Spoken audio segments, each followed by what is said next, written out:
বইয়ের মলাট চ্যানেলে আপনাদের স্বাগত। বন্ধুরা, পড়ছিলাম গোয়েন্দা তৎপরতার ওপর লিখিত বই মোসাদ এক। বইটি লিখেছিলেন ইসরায়েলি দুই লেখক, যথাক্রমে মিশাইল বার জোহার ও নিসিম মিশাল। আর বইটি বাংলায় অনুবাদ করেছেন কায়কোবাদ মিলন। আশা করছি ভালো লাগবে। তবে পূর্বের মতো বলতে চাই, যেহেতু এটা ইসরায়েলি লেখকের বই, তাই এতে মুসলিম ফিলিস্তিন আন্দোলন ও আমরা যে নেতাদের সম্পর্কে অবমাননাকর শব্দচয়নে সচেতন থাকি, সেক্ষেত্রে উক্ত লেখকদ্বয় তাদের নিজেদের স্বার্থের দৃষ্টিকোণ থেকে অনেক বিশেষণ মতামত দৃষ্টিভঙ্গি রেখেছেন, যা সাধারণত আমাদের মুসলিম সমাজে সেই দৃষ্টিকোণ থেকে দেখি না আমরা। সুতরাং বইটিকে নিষ্পরিবর্তনীয় রাখার জন্যই কেবল ওভাবেই পড়া হয়েছে। তাছাড়া শ্রোতা হিসেবেও আমার অনুরোধ থাকবে, আপনারা লেখকের বিশেষণ মতামত দৃষ্টিভঙ্গি নয়, বরং মোসাদের গোয়েন্দা তৎপরতার উপর মনোযোগ দিয়েই বইটি শ্রবণ করবেন। তো আজ পর্ব এর দ্বিতীয় পর্ব, ডাবল এজেন্ট ও ক্রুশ্চেভের ভাষণ। আশা করছি আপনাদের ভালো লাগবে, আর আপনাদের উৎসাহে আমি বইয়ের বাকি পর্বগুলো দিতে শক্তি পাব। তাই শেয়ার, লাইক, কমেন্ট ও সাবস্ক্রাইব করে পাশে থাকবেন। ধন্যবাদ।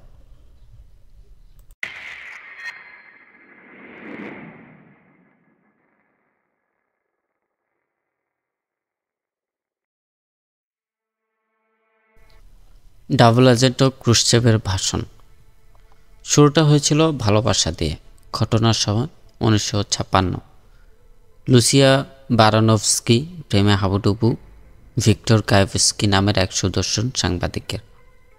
তার বিয়ে ঠিক কমিউনিস্ট শাসিত পোল্যান্ডের ডেপুটি প্রধানমন্ত্রীর সঙ্গে, কিন্তু তাদের দেখা সাক্ষাতের সম্ভাবনা নেই বললেই চলে।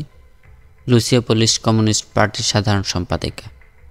তার কর্মচারীরা ভিক্টরের এই অফিসে প্রায়শই আসা যাওয়ার কারণে কিছুটা আপন ও অভ্যস্ত হয়ে গেছে। এদিকে লুসিয়া সাংবাদিক ভিক্টরকে যে ভালোবাসে তা নিয়ে কোনো রাগঢাক নেই। পোলিশ নিয়ন এজেন্সিতে Victor senior editor. Soviet Union ও পূর্ব ইউরোপের বিষয়াদি সে দেখাশোনা করে। ভিক্টর মূলত ইহুদি এবং তার প্রকৃত নাম ভিক্টর শেকেলম্যান, কিন্তু বছরখানেক আগে সে নাম পাল্টেছে। কমিউনিস্ট পার্টিতে যোগদানের সময় সে তার নাম পাল্টায়। তার এক বন্ধু তাকে বলেছিল শেকেলম্যানের নাম নিয়ে পোল্যান্ডে বেশি দূর এগোনো যাবে না, ফলে পরিবর্তিত হয়ে নাম হলো ভিক্টর কায়েভস্কি। এখন নামটা পোলিশ মনে হয়। দ্বিতীয় বিশ্বযুদ্ধের সময় জার্মান সেনাবাহিনী পোল্যান্ড দখলের সময় ভিক্টর ছিল শিশু। তার পরিবার এই সময় রাশিয়া ক্রস করে এবং অল্পের জন্য হলোকস্ট এড়াতে সক্ষম হয়। যুদ্ধের পর আবার তারা পোল্যান্ড ফিরে আসে। 1949 সালে ভিক্টরের বাবা মা ও ছোট বোন ইসরায়েলে চলে যায়, কিন্তু কমিউনিজমে মগ্ন ভিক্টর থেকে যায়। সে আবার স্টালিনের বেজায় ভক্ত। তার ইচ্ছা শ্রমিক শ্রেণীর জন্য মাটির পৃথিবীতে সে স্বর্গ বানাবে। কিন্তু ভিক্টরের কলিগ, বন্ধুরা, এমনকি তার প্রিয়তমাও জানতো না যে ভিক্টরের মধ্যে এক ধরনের ভাঙন শুরু হয়েছে। 1955 সালে ভিক্টর ইসরায়েলে তার পরিবারের কাছে গিয়েছিল। সেখানে সে পৃথিবীর অন্য একটি রূপ দেখতে পেল। ইসরায়েলের সমাজ মুক্ত, প্রগতিশীল। ইহুদিদের যেন একটা গণতান্ত্রিক জাতি। কমিউনিস্ট প্রচারণা চালাতে চালাতে ভিক্টর ক্লান্ত। শুনতে শুনতে কান পচে গেছে। পোল্যান্ড ফিরে 30 বছর বয়সী ভিক্টর ইসরায়েলে স্থায়ীভাবে চলে যাওয়ার কথা ভাবতে থাকে। 1956 সালে এপ্রিলে ভিক্টর যথারীতি তার সুইটহার্টের অফিসে তার ডেস্কে সে একটি লাল খামে টপ সিক্রেট লেখা একটা ফাইল দেখতে পায়। সে তার সুইটহার্টের কাছে এটা কি জানতে চায়। সুইটহার্ট বলে, এটা ক্রুশ্চেভের ভাষণ। ভিক্টর পাথর হয়ে যান যেন। সে ক্রুশ্চেভের ভাষণ সম্পর্কে শুনেছে, কিন্তু এমন একজন লোককে পায়নি যে ক্রুশ্চেভের ভাষণের একটি লাইন কোথায় পড়েছে কিংবা ভাষণটি দেখেছে। কমিউনিস্ট ব্লক ভাষণটি অতি গোপনীয় হিসেবে গণ্য করে, ফলে এটি দেখার বা শোনার কোনো সুযোগই নেই। ভিক্টর সোভিয়েত নেতা নিকিতা ক্রুশ্চেভ সম্পর্কে তেমন কিছুই জানে না। সে শুধু জানে সোভিয়েত কমিউনিস্ট পার্টির মহাক্ষমতাধর এই মহাসচিব দলের 20তম কংগ্রেসে গুরুত্বপূর্ণ একটি ভাষণ দিয়েছিলেন। ক্রেমলিনে ফেব্রুয়ারি মাসে এই কংগ্রেস অনুষ্ঠিত হয়। 25 ফেব্রুয়ারি মধ্যরাতের পর সকল বিদেশি মেহমান ও বিদেশি কমিউনিস্ট পার্টির প্রধানদের হল থেকে বের করে দিয়ে মহাসচিব ক্রুশ্চেভ এই ভাষণ দেন। হলে তখন 1400 সোভিয়েত কমিউনিস্ট পার্টির প্রতিনিধিরা উপস্থিত ছিলেন। তার ভাষণ ছিল উপস্থিত সকলকে হতভম্ব ও আবেগ আপ্লুত করে তোলে। 4 ঘন্টা ভাষণ দেন ক্রুশ্চেভ। ভাষণে কী বলেছেন ক্রুশ্চেভ? পশ্চিমে প্রেরিত এক মার্কিন সাংবাদিকের রিপোর্টে বলা হয়, যেসব সোভিয়েত নেতাদের রুশভাষী পূজা করে তারা কী ধরনের পাপাচার ও দুর্নীতি করেছেন তার ফিরিস্তি দিয়েছেন ক্রুশ্চেভ। লক্ষ লক্ষ মানুষকে হত্যার দায়ে তিনি পূর্বসূরি নেতা স্টালিনকে তুলোধনো করেন। তার ভাষণের সময় চারদিকে কিছু কানাঘুষা ও বিস্ময় প্রকাশিত হলেও অনেককে কাঁদতে দেখা যায়। ভাষণকালে অনেককে চুল ছিঁড়তে দেখা যায় এবং কেউ কেউ হৃদরোগে আক্রান্ত হন। পরের দিন কয়েকজন আত্মহত্যা করেন। বিস্ময়কর ঘটনা হলো ক্রুশ্চেভের ভাষণের একটি লাইনও সোভিয়েত পত্রপত্রিকায় ছাপা হলো না। মস্কো জুড়ে এই ভাষণকে ঘিরে নানা গুজব গুঞ্জন চলতে থাকে। পার্টির শীর্ষ কমিটির বৈঠকে ভাষণের অংশবিশেষ অবশ্য আলোচিত হয়, কিন্তু ক্রুশ্চেভের বক্তৃতার পুরো অংশ গার্ড দিয়ে রাখা হয়। বিদেশি এক সাংবাদিক ভিক্টরকে জানায় যে ক্রুশ্চেভের পুরো বক্তৃতায় কপি পাওয়ার জন্য রাষ্ট্রগুলো হাপিত্তেশ করছে। এমনকি সিআইএ ওই পুরো ভাষণটি পেতে $50 লক্ষ পুরস্কার দিতেও রাজি। শীতল যুদ্ধের এই উত্তঙ্গ মুহূর্তে পশ্চিমা বিশ্বের কাছে ক্রুশ্চেভের এই ভাষণটা পাওয়া খুবই জরুরি। পশ্চিমাদের বিশ্বাস, ক্রুশ্চেভের এই ভাষণ কমিউনিস্ট দেশসমূহে ভূমিকম্প ঘটাবে এবং যে পরিস্থিতির সৃষ্টি করবে তা সামাল দেওয়া কঠিন হবে। সোভিয়েত ইউনিয়ন ও বিশ্বের কমিউনিস্ট দেশের কোটি কোটি বামপন্থী অন্ধের মতো স্ট্যালিনের পূজা করে। ক্রুশ্চেভ তার ভাষণেও তার অপরাধের যে ফিরিস্তি দিয়েছেন তা তার ভক্তদের মধ্যে নেতিবাচক প্রতিক্রিয়া ফেলতে পারে। ফলশ্রুতিতে এক কথায় বলতে গেলে সোভিয়েত ইউনিয়ন ভেঙেও যেতে পারে। কিন্তু ক্রুশ্চেভের ভাষণের কপি পাওয়া ক্রমশ দুঃসাধ্য হয়ে পড়ল।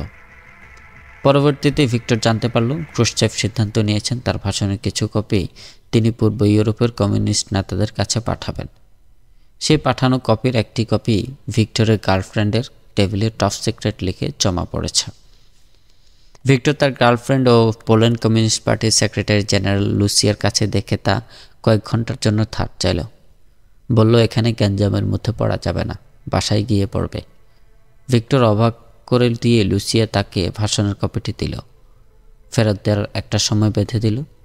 লুসিয়া বলল, তুমি এটা নিতে পারো, কিন্তু অবশ্যই তোমাকে অতটার মধ্যে ফেরত দিতে হবে। এটা আমি তালাবদ্ধ করে রাখব। আসলে লুসিয়া সবসময় ভিক্টরকে খুশি রাখতে চায়, এবারও তাই চাইল। বাড়িতে এসে ভিক্টর ভাষণটি পড়ল। ভাষণটি রীতিমতো বিস্ময়কর। ভাষণে ক্রুশ্চেভ নিষ্ঠুরভাবে স্ট্যালিনের সমালোচনা করেছেন। এই ভাষণের মাধ্যমে স্ট্যালিনের ইমেজ খান খান হয়ে পড়ে যাবে। ক্রুশ্চেভ বলেন, স্ট্যালিন ক্ষমতায় থাকাকালে দৈত্যের মতো আবির্ভূত হয়েছিল, হেন অপকর্ম করেননি এবং লক্ষ লক্ষ মানুষকে তিনি হত্যা করেছিলেন। তিনি বলেন, বলশেভিক আন্দোলনের জনক লেনিন পার্টিকে স্ট্যালিনের ব্যাপারে সতর্ক করেছিলেন। ক্রুশ্চেভ স্ট্যালিনকে সান অব দ্য নেশন হিসেবে অভিহিত করার তীব্র সমালোচনা করে বললেন, স্ট্যালিন এক ভুয়া লোক এবং তাকে যেভাবে মহান হিসেবে চিত্রিত করা হচ্ছে তা দুঃখজনক। তিনি তার ভাষণে আরও বলেন, স্ট্যালিনের শাসনামল 15 লক্ষ কমিউনিস্টকে গ্রেপ্তার করা হয়েছিল। এর মধ্যে 6,80,000 জনকে মৃত্যুদণ্ড দেওয়া হয়েছিল। পার্টির সপ্তদশ কংগ্রেসে শরিক হওয়া 1966 জন প্রতিনিধির মধ্যে স্ট্যালিনের নির্দেশ 848 জনকে প্রাণদণ্ড দেওয়া হয়েছিল। কেন্দ্রীয় কমিটির 138 প্রার্থীর মধ্যে 98 জনকে মৃত্যুদণ্ড দেওয়া হয়েছিল। ক্রুশ্চেভ ডক্টরস প্লট নিয়েও কথা বলেন। এই চক্রান্তের জন্য কয়েকজন ইহুদি ডাক্তারকে দোষারোপের নিন্দা করেন তিনি। বলা হয়ে থাকে, স্ট্যালিন এবং কয়েকজন সোভিয়েত নেতাকে হত্যার পেছনে ডাক্তারদের এই দলটি দায়ী। ক্রুশ্চেভ তার ভাষণে স্ট্যালিনকে গণহত্যাকারী হিসেবে অভিহিত করে বলেন, লক্ষ লক্ষ রুশ ও অপরাপর জাতিগোষ্ঠীর মানুষ স্ট্যালিনের ধ্বংসযজ্ঞের শিকার। এদের মধ্যে অনেকেই কমিউনিস্ট ভাবধারার প্রতি অনুগত ছিলেন। ক্রুশ্চেভের ভাষণ সমাজতন্ত্র সম্পর্কে ভিক্টরের যে মোহ ছিল সেই ধারণা খান খান করে ভেঙে দিল। ভিক্টর বুঝে গেল ভাষণের এই কপিটি একটা বিস্ফোরকের চেয়েও ভয়ঙ্কর বেশি, এবং এটি প্রকাশিত হলে সোভিয়েত ব্লক মূল ভিত্তি ধরে টান পড়বে। সে লুসিয়াকে ভাষণের কপিটি ফেরত দেওয়ার সিদ্ধান্ত নিল, কিন্তু লুসিয়ার কাছে যাওয়ার আগে তার মনটা বেঁকে বসল। তার পা দুখানা যেন অন্যত্র যেতে চাইছে। কেমন করে জানি ভিক্টর ইসরায়েল দূতাবাসে ঢুকে পড়ল। সে আত্মবিশ্বাসের সঙ্গে ইসরায়েল দূতাবাসে ঢুকে পড়ল। গেটে পুলিশ ও গোয়েন্দা বিভাগের লোক ছিল, কিন্তু কী করে জানি তারা ভিক্টরকে পথ ছেড়ে দিল। কয়েক মিনিটের মধ্যেই ভিক্টরকে দেখা গেল দূতাবাসের ফার্স্ট সেক্রেটারি ইয়াকুব পারমোরের টেবিলে। তিনি আবার পোল্যান্ডে সাবাকের প্রতিনিধিও।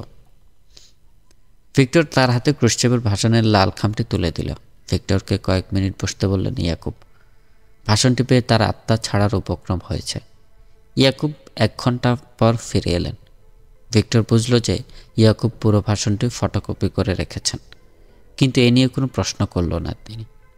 ভিক্টর খামটি তুলে নিল এবং কোর্টের ভেতরে সেটি লুকিয়ে ফেলল।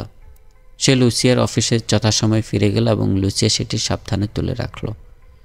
কেউই ভিক্টরকে জিজ্ঞেস করল না কিংবা ইসরায়েলের দূতাবাসে যাওয়ার ব্যাপারে প্রশ্ন করল না। 1956 সালের খুব সকালের দিকে সাবাকের পরিচালক আমোস ম্যানোরের কক্ষে ঢুকলেন জেলিক কাটজ ম্যানোরের একান্ত সচিব। একটি পুরনো আরবদের ভবনে সাবাকের সদর দপ্তর। ম্যানোর কাটজকে জিজ্ঞেস করলেন পূর্ব ইউরোপ থেকে কিছু এসেছেন কিনা। শুক্রবারে এটা একটা রুটিন প্রশ্ন, কেননা এদিন ডিপ্লোম্যাটিক ব্যাগে করে সাবাক এজেন্টদের নানা তথ্য ও চিঠিপত্র সুরক্ষিত অবস্থায় আসে।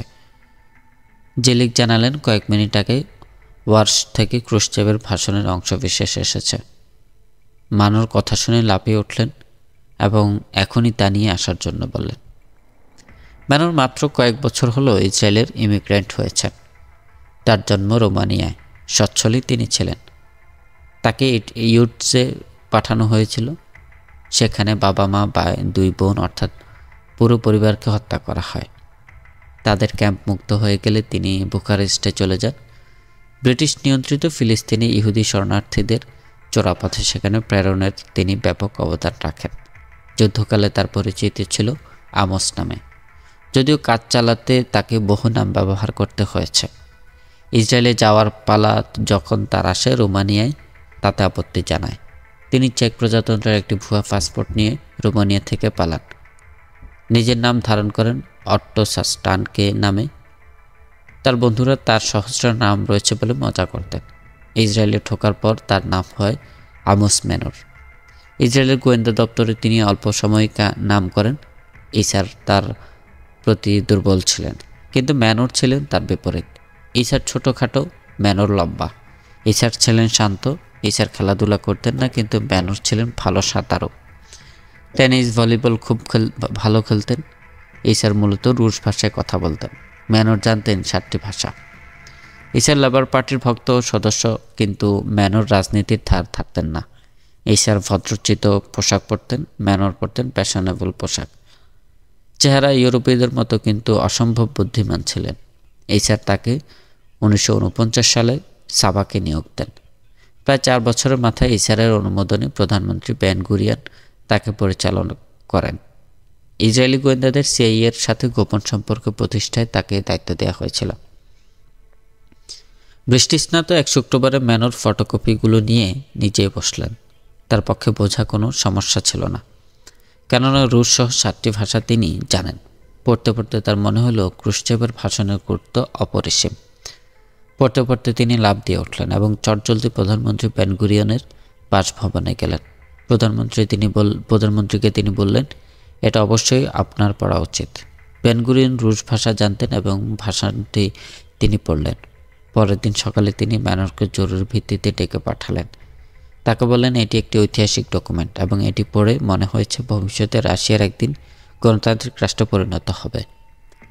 ইসার ভাষণটি পান 15 এপ্রিল এবং উপলব্ধি করলেন এটি ইসরায়েলের খুবই উপকারে আসবে।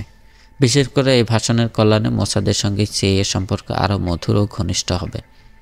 1951 সালে যুক্তরাষ্ট্র সফরকালে বেন গুরিয়ন জেনারেল ওয়াল্টার ব্যাডেল স্মিথের সঙ্গে সাক্ষাৎ করেছিলেন। এই জেনারেলের সঙ্গে দ্বিতীয় বিশ্বযুদ্ধের শেষ দিকে ইউরোপে তার সাক্ষাৎ হয়েছিল। স্মিথ ছিলেন সিআইএর পরিচালক। ব্যাডেল কোনো প্রকার চিন্তাভাবনা ছাড়াই ইসরায়েলের গোয়েন্দা সংস্থা মোসাদের সঙ্গে সিআইএর সম্পর্ক সীমিতভাবে গভীর করতে সম্মত হয়েছিলেন।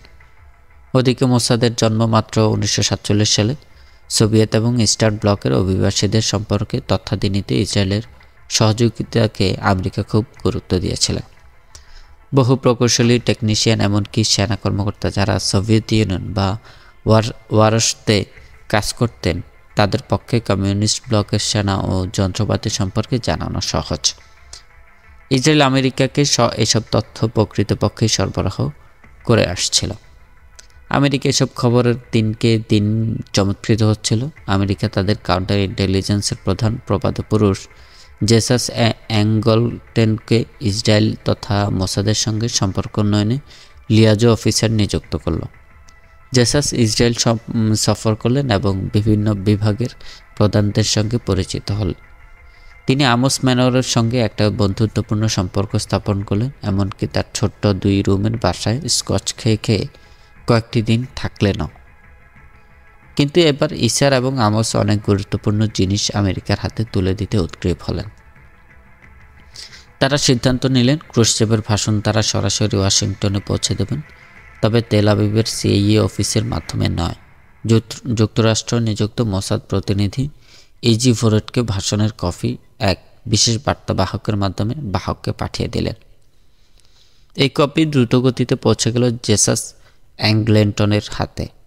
17 এপ্রিল জেসাস ক্রুশ্চেভের সে ভাষণ পৌঁছে দিলেন অ্যালন দুল্লেমের হাতে এবং সেদিনই ভাষণটি পৌঁছে গেল মার্কিন প্রেসিডেন্ট আইজেনহাওয়ারের টেবিলে। মার্কিন গোয়েন্দা বিভাগের প্রধানরা এই ভাষণটি দেখে অবাক হয়ে গেলেন। ইসরায়েলের ক্ষুদ্র গোয়েন্দা সংস্থা যে বিশাল কাজটি করেছে তার কাছে ব্রিটেন, ফ্রান্স তুচ্ছ। সিআইএর সিনিয়র কর্মকর্তারা বিশেষজ্ঞদের দ্বারা পরীক্ষা করে দেখলেন যে ভাষণটি জাল নয়। এর ভিত্তিতে সিআইএ ভাষণটি নিউ ইয়র্ক টাইমসের কাছে ফাঁস করে দিলেন।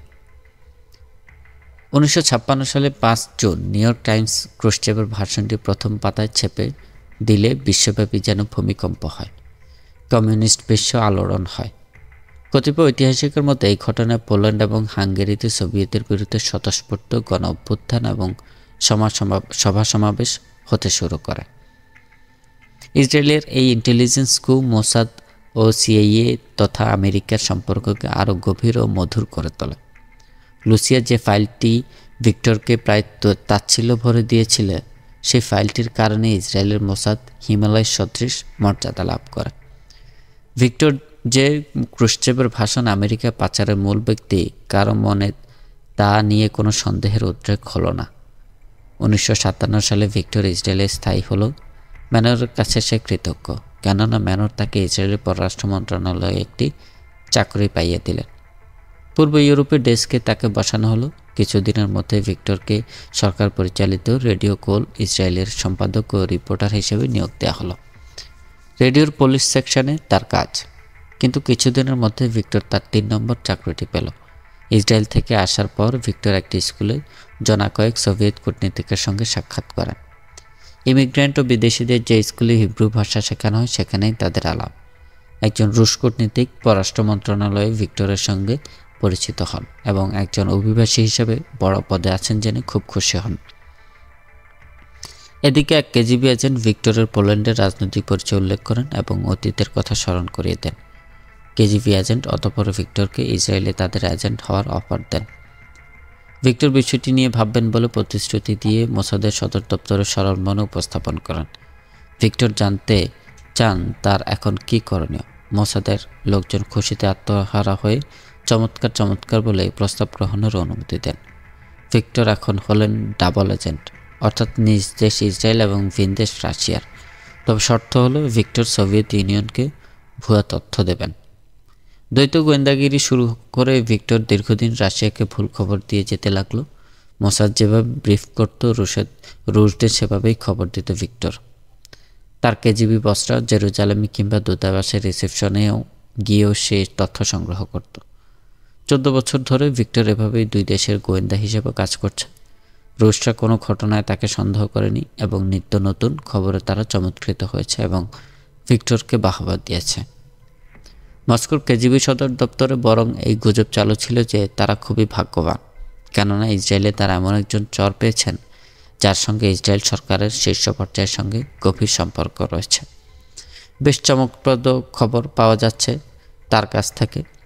দীর্ঘ 12-14 বছরে একবারও সোভিয়েত ইউনিয়নের কর্মকর্তারা তাকে কোনো প্রশ্ন করেনি বা সন্দেহের চোখে দেখেনি। কিন্তু 1967 সালে একটি ব্যতিক্রমী ঘটনা ঘটল। এবার রুশরা ভিক্টরের অভিমত উপসংহার উপেক্ষা করল। মজার ব্যাপার হলো এই প্রথমবার সে সোভিয়েত ইউনিয়নকে সত্য খবর দিয়েছিল, কিন্তু তা পাত্তা পেল না। 1967 সালে মিশরের প্রেসিডেন্ট নাসের বিভ্রান্তিমূলকভাবে ভাবতে শুরু করেন যে মে মাসে ইসরায়েলি সিরিয়া আক্রমণ করবে। অতঃপর তিনি সিনাই অঞ্চলে সেনা সমাবেশ ঘটান এবং জাতিসংঘের শান্তিরক্ষীদের বহিষ্কার করেন। একই সাথে তিনি সাগরের একটি প্রণালীতে ইসরায়েলি জাহাজ চলাচল বন্ধ করে দেন। ইসরায়েল ধ্বংস করে দেবেন বলেও শাসান। বস্তুতপক্ষে আক্রমণের কোনো ইচ্ছা ইসরায়েলের ছিল না, বরং ইসরায়েল মিশরের সাথে যুদ্ধ ঠেকানোর চেষ্টা করে যাচ্ছিল। ইসরায়েলের প্রধানমন্ত্রী এশকল মোসাদকে বললেন রাশিয়ার সাথে কথা বলতে। প্রধানমন্ত্রী বললেন মিশর যদি তার আগ্রাসী মনোভাব পরিবর্তন না করে ইসরায়েল সেক্ষেত্রে যুদ্ধ করবে। প্রধানমন্ত্রী আরও বললেন মিশরের ওপর রাশিয়ার ব্যাপক প্রভাব রয়েছে, ফলে মিশরকে ঠেকানো বা বোঝানো কঠিন হবে না। ভিক্টর কেজিবিকে ইসরায়েলের প্রকৃত মনোভাব প্রমাণসহ রাশিয়াকে জানালো, কিন্তু সোভিয়েত ইউনিয়ন পরিস্থিতির উল্টো ব্যাখ্যা করে বসল। রাশিয়া ভিক্টরের পরামর্শ আমলে না নিয়ে উল্টো নাসেরকে যুদ্ধের প্রস্তুতি জোরদার করতে বলল। যুদ্ধের ফলাফল হলো ইসরায়েলের স্বতঃপ্রণোদিত যুদ্ধে মিশর, সিরিয়া এবং জর্ডানের সৈন্যদের ব্যাপক প্রাণহানি ঘটল এবং ওই দেশগুলোর বিশাল ভূখণ্ড ইসরায়েলের করায়ত্ত হলো। সোভিয়েত ইউনিয়নও ক্ষতিগ্রস্ত হলো। এই যুদ্ধে তাদের অস্ত্র নিম্নমানের বলে প্রতীয়মান হলো। মিত্র দেশগুলো যেভাবে মার খেলো তাতে রাশিয়ার মাথা কাটা যাওয়ার উপক্রম হলো এবং বন্ধু দেশকে প্রতিরোধে ব্যর্থতার গ্লানি তার পক্ষে ভোলা কঠিন হলো। এই বছর ভিক্টর ও রাশিয়ার সম্পর্ক মধুর থেকে মধুরতর হলো। মধ্য ইসরায়েলের এক জঙ্গলে সোভিয়েত কর্মকর্তাদের সঙ্গে বৈঠক করার জন্য তাকে ডাকা হলো। কেজিবি গোয়েন্দা গদগদ হয়ে তাকে জানালো সোভিয়েত সরকার তার ওপর দারুণ সন্তুষ্ট, কেননা তাদের প্রতি ভিক্টরের উৎসর্গকৃত মনোভাবের কোনো তুলনাই হয় না। অত্যন্ত খুশি হয়ে রুশ সরকার তাকে তাদের দেশের সর্বোচ্চ মর্যাদা সম্পন্ন পদক লেনিন পদক দেওয়ার সিদ্ধান্ত নিল। রাশিয়া একই সাথে দুঃখ প্রকাশ করল যে ইসরায়েলের মাটিতে ভিক্টরকে এই পদক দেওয়া সম্ভব নয়। তাকে আশ্বস্ত করা হলো এই পদক মস্কোতে তার জন্য সংরক্ষিত থাকবে। রুশরা ক্ষমা চেয়ে নিয়ে বললেন যখনই ভিক্টরের সময় সুযোগ হবে সে যেন এই পদক গ্রহণ করে। ভিক্টর ইসরায়েলি থেকে যেতে মনস্থ করল, কিন্তু ভিক্টরকে কেউ ভুলে যায়নি। 2007 সালে সাবাক অফিসে ভিক্টরকে দাওয়াত দেওয়া হলো। সাবাক ও মোসাদের বর্তমান ও সাবেক পরিচালকদের একটি গ্রুপ ওই দাওয়াতে শরিক হন। ভিক্টরের স্বজন, বন্ধুবান্ধব ও সহকর্মীরা অনুষ্ঠানে উপস্থিত ছিলেন। তৎকালীন সাবাক পরিচালক ডিস্কিন কর্তৃত্বপূর্ণ চাকরি জীবনের জন্য ভিক্টরকে অতি সম্মানজনক একটি পদক উপহার দেন। তবে মজার ব্যাপার হলো মোসাদের একমাত্র সদস্য হলেন ভিক্টর, যিনি দুবার দুটি বড় ধরনের পদক পেলেন। একটি তার নিজ দেশে, যেখানে উৎসর্গকৃত মানসিকতা নিয়ে তিনি কাজ করেছেন, আরেকটি তার দেশের শত্রু দেশ, যাদেরকে ঝুঁকি নিয়েও ভুলেও মিথ্যা তথ্য দিতে তিনি দিয়ে যাচ্ছিলেন। ভিক্টর বলেছেন তিনি কোনো হিরো নন, তিনি কোনো ইতিহাসও সৃষ্টি করেননি। ভিক্টরের ভাষায় ইতিহাস যিনি সৃষ্টি করেছেন তিনি হলেন ক্রুশ্চেভ। আমি কয়েকটি মাত্র ঘন্টার জন্য ইতিহাসের সাথে সম্পৃক্ত ছিলাম, এরপর আমাদের দুজনের পথ দুই দিকে বেঁকে গেছে। ভিক্টর 81 বছর বয়সে মারা যান। ক্রেমলিনের কোথাও হয়তো লাল ভেলভেটে তার পদকটি পড়ে রয়েছে। এই পদকে লেনিনের অঙ্কিত ছবি রয়েছে।